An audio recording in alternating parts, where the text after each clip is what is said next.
Last two questions. The lady over here. Right.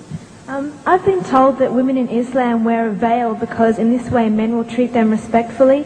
But I see the veil as a form of oppression because why should they have to cover themselves because of the weakness of men? Shouldn't they be treated with respect regardless? Could you please explain the veil, and did Mary have to wear a veil?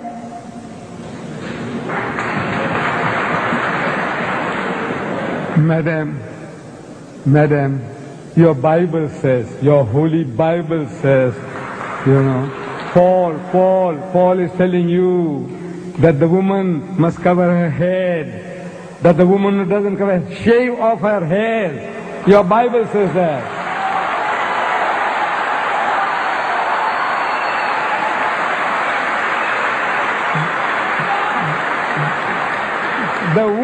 The woman who bares her hair says shave them off. Shave it off. That's what the Bible says. And you woman, your Bible says she must not be allowed to open her mouth in the church.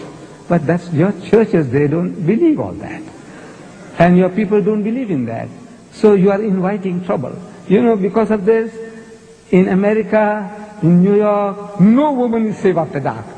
No woman is safe. In France, during daytime, women have been raped in the street, and people just walk by, looking the fun. Say, or maybe they're enjoying themselves.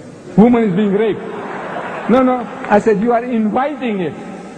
Look, this modesty, the nuns, the nuns, Roman Catholic Church, nobody gives them a second look. If Mary, the mother of Jesus, came along, you won't give her a second look. But my dear sisters, those women on your Gold Coast at Scarborough and all that with bikinis and tangas and G-strings, look,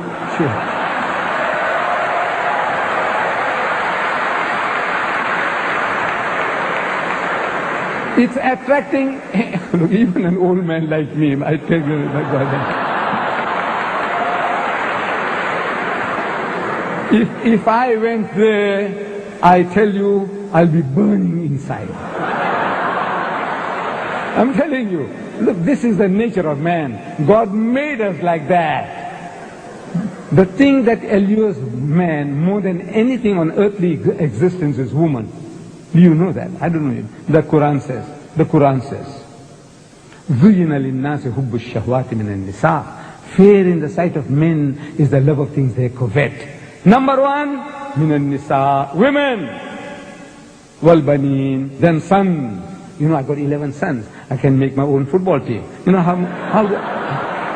makes me feel proud. I got 11 sons, my own football team, my own cricket team. وَالْبَنِينَ, and number 3, وَالْقَنَاطِرِ الْمُقَنْطَرَةِ مِنَ الذَّهَبِ وَالْفِضَّةِ, and hoarded heaps of gold and silver, and wealthy land, and horses branded for excellence, and all this. This is the list that is given in the Quran. Number 1, women. The Quran says, the thing that allures man most on this earthly existence is woman. And I'm telling my Western friends that I don't have to prove that to you. I don't have to convince you. I said, you see, in my country, in the city of Durban, I think we'll end with this. Okay?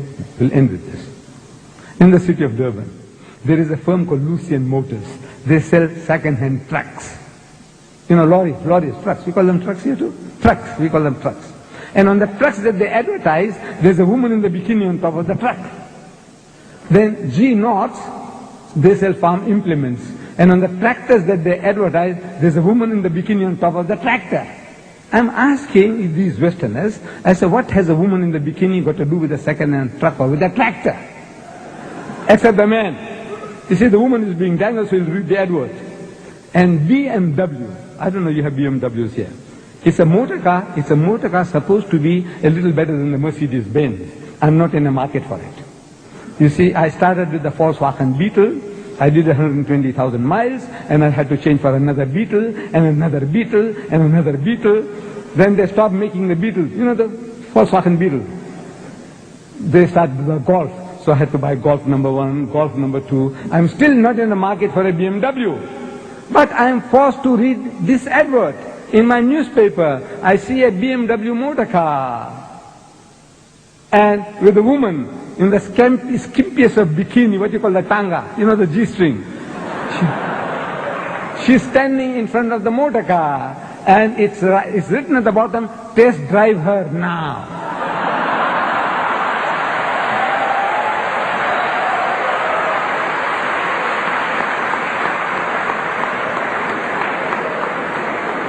I'm asking the woman of the car. The woman is buying the car. And the her is underlined. Test drive her now. I said, look, this is what you're leading yourself to. This is the Westerner. He sells his mother, his wife, his daughter. His wife is a star, and she's being mangled on the screen, simulating rape. And they enjoy it. You enjoy your wife being simulated. It's not real rape, but you know it's simulated. You can see everything about it. She's being raped, your mother, your wife, your daughter. And you enjoy, your wife is a star. So, it's sick. No, alhamdulillah, praise be to God, we haven't come to that sickness yet, we Muslims. We try to keep away from it. This is your pleasure, your privilege. We have no right to force you. But we say, you are playing with fire, my child, and you're going to pay the price. You're paying the price now, and you will pay the price.